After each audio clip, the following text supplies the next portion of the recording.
The following is paid programming. It's time to talk taxes. New friends, new opportunities, new partners. EG Tax. It's Ask the Tax Lady with Esther Gulius and EG Tax on News Radio 930 WBEN. To reach Esther now, call 803-0930. Toll free at 1-800-616-9236. And cell calls are free at star 930. And now, live from the WBEN studios, it's Esther Gulius. Well, good afternoon, everybody. This is, as you can tell, I'm not Esther Gulius. I'm Chris Fabian, but from EG Tax. Sort of underwater out there on this wonderful Saturday in Western New York. I know driving in, I had to drive through about 2 feet of water on Niagara Falls Boulevard to get here. So if you're out there driving, please be careful. Watch out for the standing water. Just be careful out there. My daughter would say there's a Sharknado coming. She's big into Shark Week. But we're here to help you with your tax questions. If you still have questions on your refunds, whatever it is, give us a call here in studio, 803-0930, 803-0930. I have my beautiful wife here, too. Hey, Tiff. Hey, happy Saturday. It's, last Saturday was beautiful, and this Saturday is not the same because you and I bust our hump, more you than me, to get ready for a party on Sunday, and Saturday was gorgeous last week, and Sunday was sort of a bust, right? That's right. Now we're getting the bust on Saturday, but a lot more rainy. Yep. We're here from EG Tax again to help you with your calls, with your tax questions. And we're continuing our summer series this week, right, Tiff? Yep, we are. And we have Jeff Katz in. But before we talk about Jeff Katz, who's amazing and wonderful, don't forget we've got our tax school. You can register at egtax.com. And it's a great class where you learn taxes from A to Z. The classes meet twice a week in the mornings or evenings. There's even an online option. The classes are free of charge, except for you have to pay for the book. And the best part is that we hope and, we desire is that you become a tax preparer and you will be, as Esther says, the hit at the party. And then finally the summer series. Yes, most importantly, we have Jeff Katz here today, who is an elder care attorney who specializes in all those important things of getting your estate together and your affairs together. And so we are privileged to have him in studio today. Yes. Hey, Jeff, how are you doing? I'm doing fine, Chris and Tiffany. Thank you for having me. I always appreciate being a guest of EG Tax here, and happy to join you and your listeners. Are you and Mark pulling out your hair with the proposed changes and everything, and everybody going crazy with that? As we talk about estate taxes are laws controlled both on the federal and the state level, and if they do change the laws, it's always a busy time for attorneys and certainly a busy time for planning for people who do have estate tax issues, which we'll talk about today that can cause planning in advance, which I've actually engaged in a number of plans these days to try and minimize the taxes for families. Yeah, and for those who don't know out there, the estate taxes, there's two taxes. There's the 706 and the 1041. That's correct. So there's estate tax and income tax. The estate tax is a tax that the government, both the federal and the state government, imposes on the entire estate. Everything you own, your house, your IRAs, your stocks, bonds, mutual funds, your company interest. That's kind of the bad news. The good news about that is the exemption is very high. The exemption for the federal level is approximately $11 million per person, and the exemption for the state level is approximately $6 million per person. So for most people, that is not a problem. But for those who do have very large estates, there's planning that's needed. And the wrinkle these days is that it's likely that there's going to be a change coming out of Washington that's going to lower the federal tax exemption so that more people will be subject to federal estate taxes. And then the other tax is the income tax. So generally when someone inherits money, they don't pay income tax unless it's a deferred asset, like a deferred annuity or most commonly an IRA or a 401k. So. Right. And, and I know I can hear some listeners going out there, well, if people have over $3 million, who cares? They should get taxed. But there's a lot of people out there that are worth over $3 million that they don't realize. Yeah, the tax itself is a tax on everything that you've accumulated during your lifetime. And, with house values going up in Western New York, now you can have a house, it includes your house value.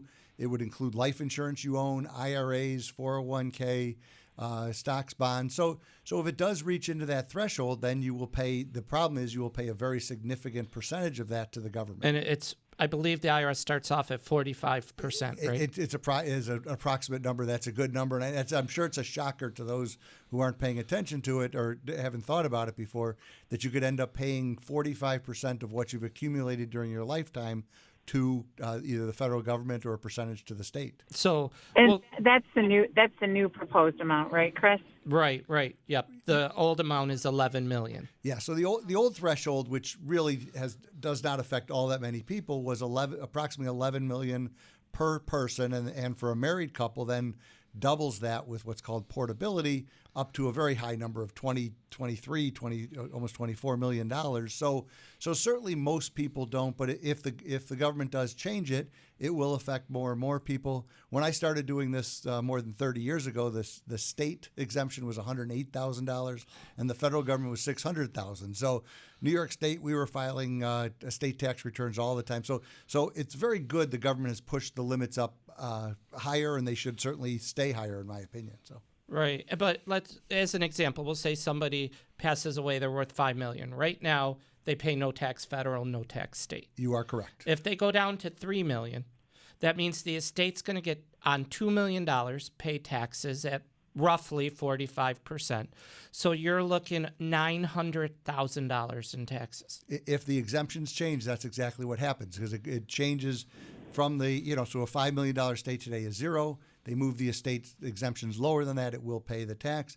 And we don't know what would happen to the state exemption if the federal lowers theirs, because the state, New York State, is quite, almost all the time has pegged its exemption to the federal. They just didn't follow the federal up to 11. They were always the same, for many years, the same exemption. So they could likely come down also. Right, and are you kidding? It would give them every opportunity. They would enjoy coming down.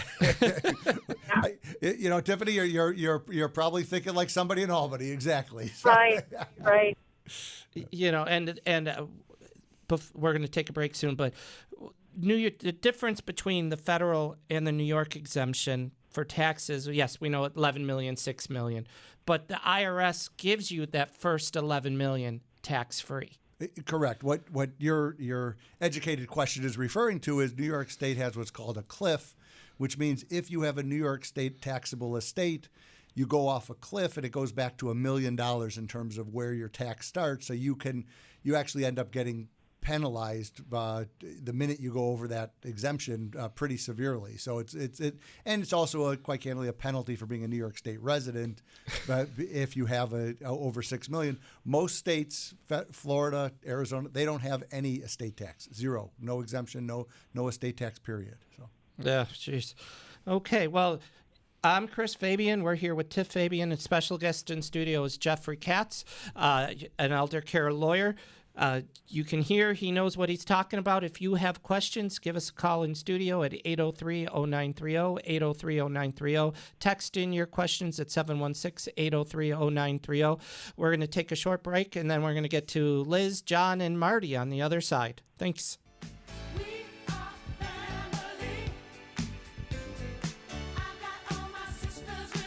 Okay, well, we're back. Chris Fabian here, Tiffany Fabian from EG Tax, here to help you with your tax questions. In studio with us this week is Jeff Katz. He's an estate planner, elder care law, helps people even get ready for nursing homes. It's one of the things we do in our practice is help clients deal with the issues of transitioning to a nursing home, protecting the assets. There's obviously a variety of things which clients can do, both in preparation or trying to avoid a nursing home, but also trying to protect their assets. So, okay. Well, we're going to go to the phones, and we're going to talk to Elizabeth. Hey, Elizabeth, how can we help you? Hello, Chris. I received a letter from the Department of Treasury and the IRS, and they're talking about my 2020 Form 1040SR. Okay, that's your 1040 senior form. Yeah, they say that I owe money. after I have already paid my taxes. Now, the only thing is I collected unemployment from March to June during the COVID. There it is. That's the reason.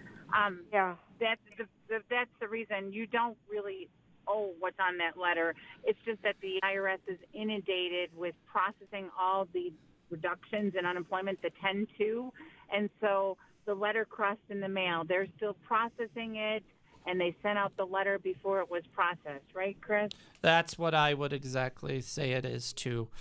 My tax lady said you already filed. I had to go back 4 weeks later to file an amended return, and she said that's the reason, so not to pay this. Yep. So that's what it is. It's your unemployment. Don't worry about it. They're hoping to get all the unemployments by the middle of August, all done. So that bill will just fall to the wayside. But what they said is if I don't pay it, right, but 26th of July, they're going to double it. Right, but what happens, Elizabeth, is when the bill is based and penalties and interest is based on projected balance dues. When they process the unemployment change, your balance due is going to drop, and I'm just going to make a figure up right here, from $1,500 down to $0. So then there will be no penalties, no interest, and there's no principal, so you end up owing the IRS nothing. Oh, that's a relief. Okay? Thank you so much, Chris. Elizabeth, you have to imagine all week long and the week prior we've been getting letters like this, so you're not alone. You're in good company. Oh, that's a good thing, I guess. I don't know if it's a company to be in, but they just overwhelmed at the IRS. I understand. Thank you so much. You're welcome. And let's go to John. Hey, John. Hi. I sent my 2021 federal tax 3 months ago, and I'm still waiting for the refund. The question I got, maybe before I die, if they're going to pay interest on that refund that I got anticipated coming anyway. Yes, they will pay interest on it. They're 18 million returns behind. And then, John, I just want to ask you two things. I've noticed that there's a pattern. Two types of returns are still holding. Number one, if you got health insurance through the marketplace. And number two, did you put on your tax return that you were short any stimulus money? Did you indicate on line 30 that you needed some of that recovery rebate money? I did. Or shorted it? Yes, I did. That's the reason, is that those returns, they've shoved off to another department. And I talked to the IRS. That department said they had no idea that this many Americans would put on their tax returns that they were shorted. And so that department is swamped and overworked. And they had no idea, no inkling that this is how many returns they would have to verify. And so they're just way behind in that department. Well, thank you very much. I guess I'll just have to wait. Yep. You'll get a little bit of interest. Okay. A little bit. Oh, thank you. You're welcome. Stay dry. Bye. Bye. Okay. And again, Chris Fabian, Tiffany Fabian from EG Tax in studio. Jeff Katz here to answer your elder care questions, your estate questions. Jeff is here. He's a great person to go to. We go to him all the time. I think the girls know my voice when I call over there. So don't be afraid to give us a call and ask him questions too. And we're going to go back to the phone and talk to Marty. Hey, Marty. Hey. Hello. Hi. Marty, this is his wife. Marty just gave me the phone. I don't want to talk. No. How can we help you, Mrs. Marty? I mailed he mailed it for me, my tax return single, and he sent it by priority mail on March 1st. I still haven't seen anything. Yep. Well, there are 18 million returns behind. Okay. There are even probably more returns behind that were sent in paper. Yeah, that's what mine was. And, my daughter sent theirs right at the same time, and they both got them back in no time. Yeah, it's a hit and miss. Yours could be sitting in a parking lot in a trailer. Oh, joy. Did you go online to the IRS's website yet to see if they at least received it? No, they don't even say they received it. Yeah, so you may want to, if you have a copy of it and you have all your W-2s, your 1099s, everything, come into our office and we'll input it and we will send the return electronically. This way we know for sure that they got it. Oh, okay. Is there a fee for that? We'll charge you about $75. Okay. All right. Okay. Questions, I guess. Okay. Give us a call on Monday at 632-7886, okay? Okay. Thank you. Okay. Bye-bye. Bye-bye. And that's, Esther has always said, right, Tiff, about sending stuff in paper, don't do it. Oh, my gosh. Yeah, she would say, make sure you do it electronically because otherwise it's sitting in a truck. Oh, Frank's signaling you about your mic. Okay. We'll get that straightened out. But yeah, because they're behind. And me and Jeff and Tiff were talking before the show how people are still working from home, right? It's a whole different world out there these days. And a lot of the IRS, certainly, I was working from home. And obviously, based on these calls, it's affecting their efficiency. I know our daughter is a lawyer, and she's been working from home. And she's actually misses being in the office. Yeah. It's crazy. But we'll go back to the phones and talk to Ed. Hey, Ed, how can we help you? I'd like to speak to Jeff Katz or a question. Sure, go ahead. One bank says on a savings account to put TOD, transfer on death, on the account. Another bank says IT and trust for the person I wanted to go to in my passing. Okay, so when you have those designations, TOD and as you mentioned, to transfer on death, or ITF and trust for, both of those make the person that you've named the beneficiary of that account, and they will receive the money upon your death. So there are technical differences, but from a practical perspective, they'll mean the same thing for you. It just means the two different banks have designated it a different way. But if you were to pass away and have a TOD, it would go to the named person. And if you were to pass away and have an ITF, it would go to the named person. So it's just the bank just designating a different way. It'll have the same impact for you, though. Okay, well, thank you very much. I had never been exposed to that ITF term. Yeah, it's in trust for. It's actually what's called a Totten trust. But basically, from your perspective, if the bank designates that and you pass away, the person who you've designated shows up at the bank after your passing, brings a death certificate, and they get control of the account right away. Thank you again. Sure. And now you can correct me if I'm wrong, and I probably am because this is your expertise, not mine. But by having that, does that money avoid probate? That's correct. So one of the other part of the question would be, what's the benefit of having a TOD or an ITF attached to an account? And the benefit is that it does pass to that person easily, arguably does avoid the probate process, which is the process of using a will going through the surrogate court.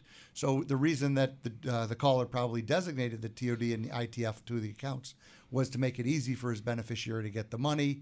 The downside to those kind of things, and you have to be careful, is whoever you have designated is going to get that money, and it may not work out exactly how you want. If you put somebody as a TOD on your account, that account ends up having a balance of $100,000, but you wanted them only to get $1,000 or $10,000. Well, they get the $100,000, and there's no way to change that. Yikes. It would be like us putting Rebecca on as a TOD and saying, okay, now please split that with your sister.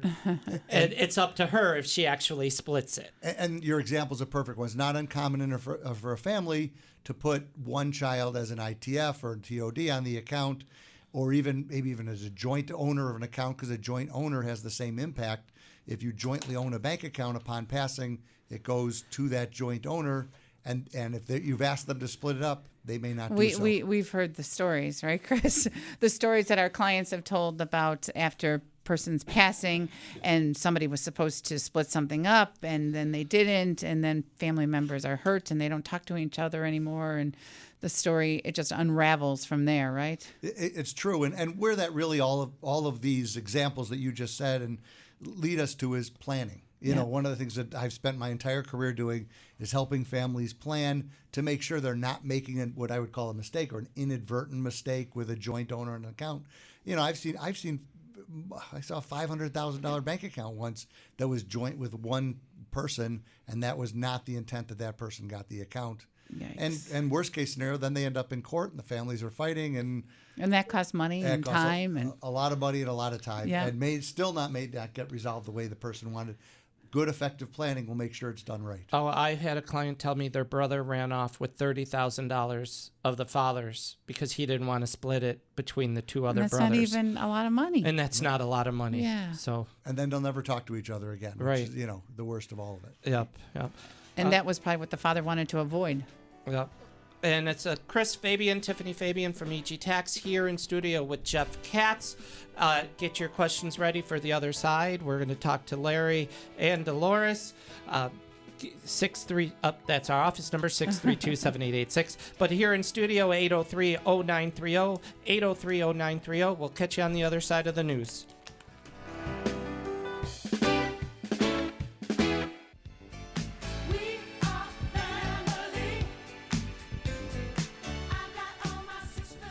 Well, hello again.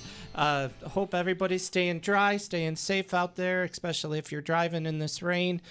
Chris Fabian, Tiffany Fabian from EG Tax to help you with your tax needs. Esther has this Saturday off. She's swimming in her backyard. No kidding. I know Jeff said he's been in his house, what, you said over 30 years? Over 30 years. We have a pond in my backyard that's never been there before. Jeez. So. Well, one of our offices had a little bit of a leak, and Chris had the fortuitiveness to know to go there and take a look because it's happened before. So kudos to him. He's always thinking 5 steps ahead. Esther taught me well. Yes. We did get a text. It says, the child tax credit was not deposited in my account.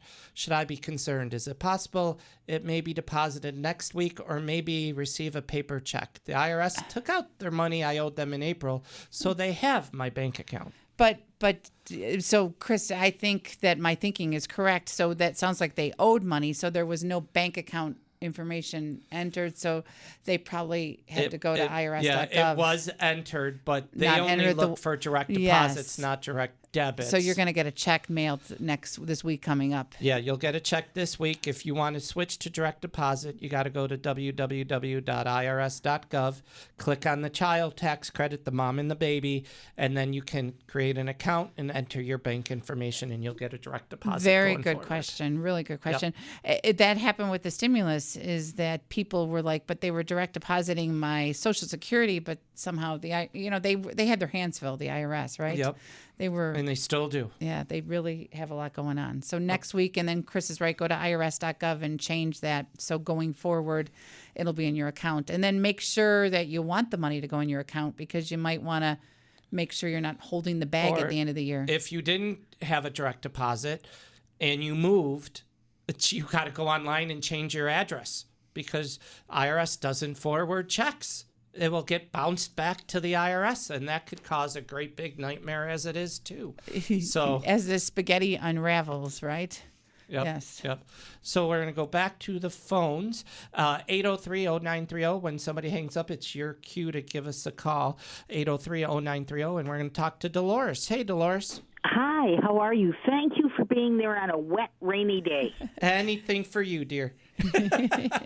You guys are great every week. Thank you so much for the information. Thank you. In terms of Mr. Katz, appreciate him taking the time.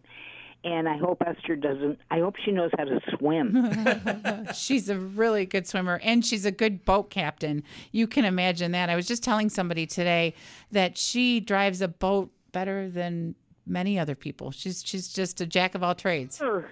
Yeah. Listen, here's my question. I'm listening to Jeffrey Katz, who is a elder care attorney. I finished listening to programs and thinking about my 401, my IRA, a fiduciary responsible investment person. And then we have EG Tax, and that's accounting. Where do I start, and how do I make sure that I'm where I want to be and not have to keep playing musical people?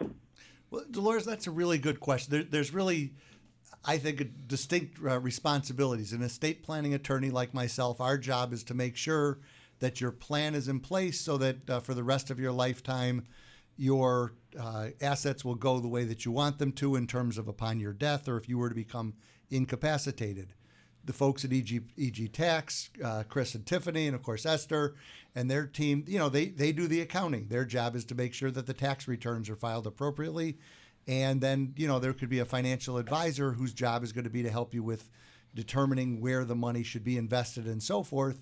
And, what happens is when you end up talking to good people, like I think anybody in this room here, we're going to cross a little bit of lines and try and help you make the other decisions. But we all know that it's best to refer you to somebody who can really help you. So it really depends what your question is. If it's legal, if it's accounting, or if it's financial, it really is three different expertise. Yeah, so many times we get a question and we're like, you got to ask the lawyer that. I mean, don't we say that time and time again? Right, yeah. And so the lines do blur. Right, and that's why we try at EG Tax. That's why we have these summer series, so you can see the group of people we surround ourselves with, where we can make sure you go to a person that's more than qualified to help you with whatever other situation you may have there, Dolores. Do you have a podcast, or do you have something where your programs can be reheard? We do have podcasts. You can get them through our website, but also our radio shows we get sent. Frank, who's our producer here, does a great job. He emails us our shows, and then our behind-the-scenes people at EG Tax puts them up on our website. So we have shows going back about 3 years on our website. Well, thank you. Good question. Thank you for your responsibility to all of us. I appreciate it. God bless all of you. God bless you. You know, another thing, talking about planning, I was just helping somebody the other day, and they had all these paper U.S. savings bonds. And so regrettably, the beneficiary was their son, and regrettably, their son had passed away, so they had to switch the beneficiary, which I'm really glad they did. And we had to turn them into e-bonds in order to change the beneficiary. So there's all these things. There's planning. Esther's really big about planning. I know on our website there's, what do we call it? The letter of intent. Letter of intent. And so what your intentions are at the time of your demise. And so I think Tim Eliason helped to put it together, right, Chris? Yep. And it's really detailed, and it's a good idea. Yep. Okay, and we're going to go to Larry in Georgia. Hey, Larry. Larry. Hi. Larry, I got to tell you, I sat on hold for about an hour this week for you. 2 hours. 2 hours. 2 hours with Georgia. And it was a long hold, and it was for you. Well, darling, just right, I'm giving you the biggest virtual hug ever met. I would do it again, Larry. Oh, well, I tell you, darling, very, very quickly, it's a funny story. I called. I was put on terminal hold, but I got a recording that said, okay, if you press this number and put in your phone, they'll call you back in. And to my amazement, right, someone actually did call me. Wow. I was afraid to do that. Miracle and miracles. Yeah, that's good to know. And how can we help you today, Larry? Thank God. I've got a question for Chris, for you and Tiff, and a question for Jeff. Jeff, I want to go to you first. Jeff, I have all my assets in a revocable trust, and I've got a will, et cetera. I want to right now change my list of beneficiaries and change how I want to my assets, if there's anything left, distributed when I die. Now, is it necessary for me to have an attorney do that, or that's something I can easily do myself? Okay, I mean, my short answer for you, Larry, is I would always recommend you go back to the attorney, hopefully even the attorney that helped you put together the trust in the first place. Okay. But if I can, let me expand on your question, because your question comes at it with a lot of knowledge. In other words, not all of our listeners might know what a trust is. So the purpose that Larry has for setting up his revocable trust is to in essence be an alternative to a will, to avoid probate, to control the distribution. So if he wants to change the distribution pattern for his assets, he would amend the trust. And then any assets that are named to the trust, whether it's real estate, stocks, bonds, mutual funds, if they're in the name of the trust, Then upon Larry's passing, they will get distributed according to the terms of the trust. Any assets that are not in the trust and in Larry's name alone would then get distributed according to his will. Well, that's a mouthful. Thank you. Now the thing is, what Larry has on his side, it's a revocable trust, so he can change the parameters. Correct. Correct. What most trusts that are set up for kind of estate planning or will purposes are done in the form of a revocable trust. It's what's known as a grantor trust. It doesn't change your income taxability. It's really an alternative to a will. There are other types of trusts, but what I'm sure Larry's talking about is a revocable trust, and that would, therefore, Larry, you would have the power to amend it, although I would recommend you use an attorney to do so. Okay. Thank you. A fast question for Chris and Tiff. Chris and Tiff, recently I made, I think, about 14 QCDs from my IRA to 501c3 charities. That's awesome. Good for you. You're taking Esther's advice, or good for you. Go on with the story. Well, okay, I'm learning. Well, quickly. So at the end of the year, my understanding I understand that when I get my your 1099s, 1490, it's going to be. It's not going to say it's QCD. It's going to be just standard.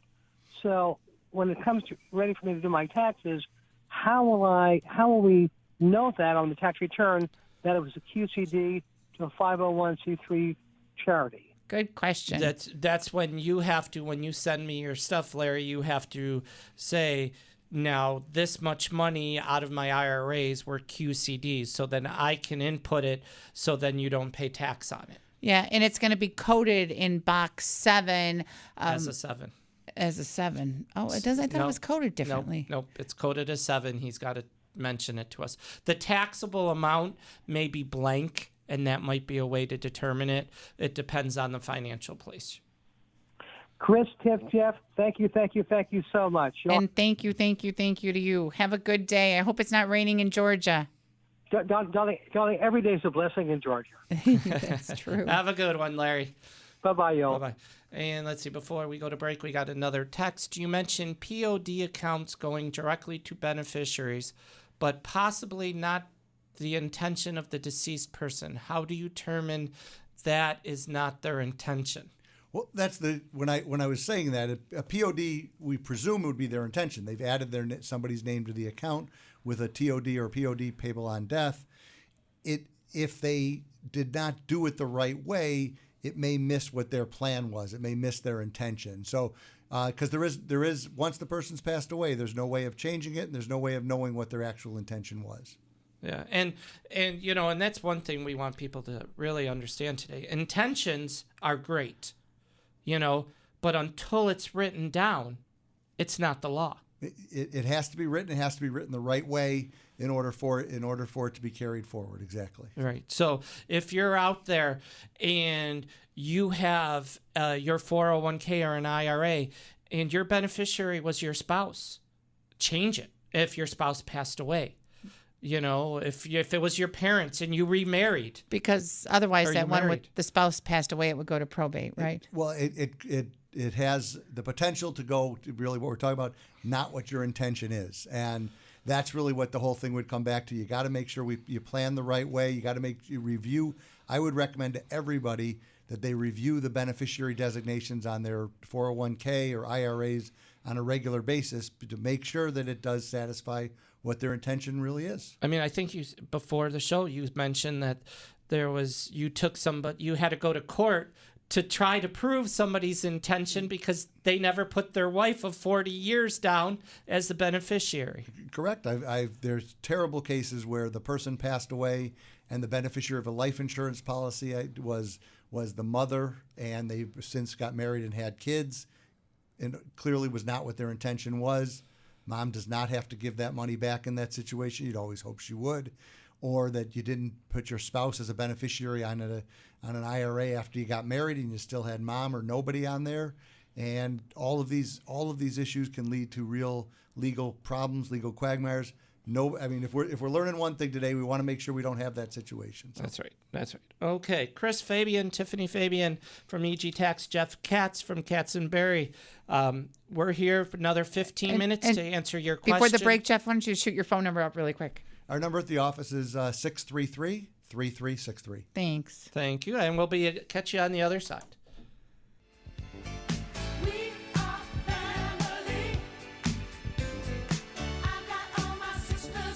Okay, we're back.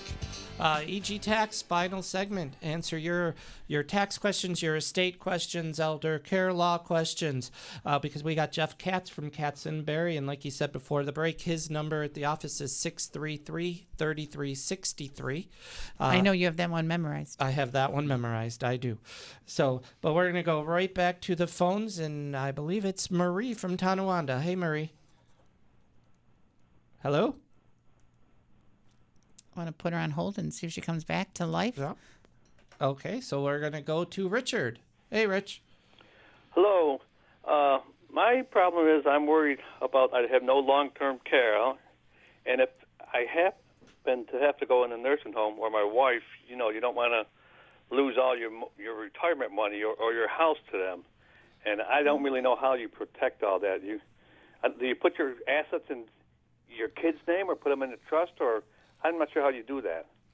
Okay, Rich, your question's a great one. The short answer is you should consult with an estate, an elder law attorney such as myself, and we'd help you with that. But the longer answer is that when someone goes into a nursing home, it's going to get paid for one of three ways: by insurance, if you did buy long-term care insurance, or by your money, or by the governmental program of Medicaid. So what some people do is they try and protect some of their assets so that Medicaid would help pay the bill. For example, a common one is that you could take your house and you could deed your house to your children or to a trust for the benefit of your children and reserve a life estate for yourself, and then that would get the house protected. Under current law, there's a 5-year look back for any of those transfers, but that's the type of thing you could do. And as you talked about, you could take other assets and transfer them either directly to your kids or to a trust.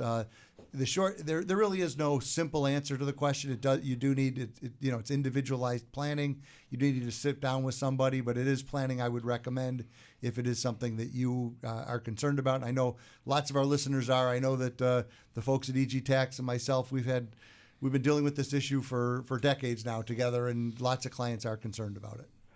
Now, if I transferred assets into a fund or to one of my children, would I still have access to that stuff, or would I lose access to it? In short, you'd lose access to it. In order for it to be protected, in other words, not be counted for Medicaid purposes, the assets can't be yours. They have to be gifted away.